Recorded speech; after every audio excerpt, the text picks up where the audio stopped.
Hello guys. Hello May pasyente. guys. Nami pasyente hatod karon dito sa Lasel. Kauban ako si Birds.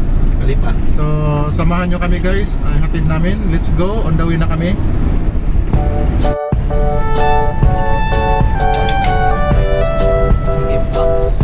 Ano ni siyang pasyente na guys? Pasyente nag-drive.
So, andito na kami guys, nakarating na kami sa aming destinasyon dito po sa Rigmove Division and sa Lasel Fabrication Accommodation Site.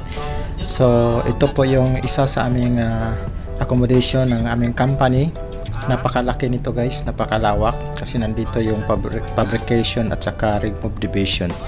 So, ito yung pinakauna kong inassignan guys nung dumating ako dito sa Saudi Arabia noong 2015. So dito po ako nagsimula. Hello guys.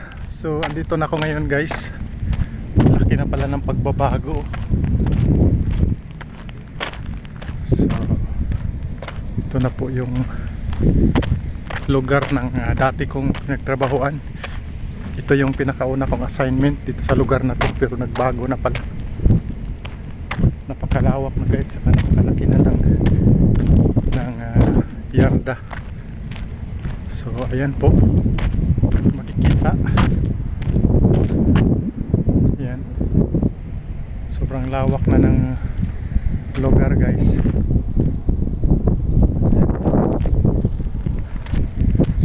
So alis na ako dahil nahatid na namin yung pasyente.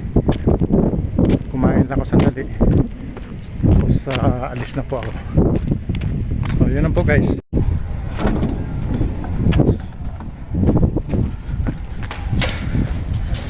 So ito po yung building ang dinadaanan ng Bingkuraya. So andun na yung sasakyan nag-antay.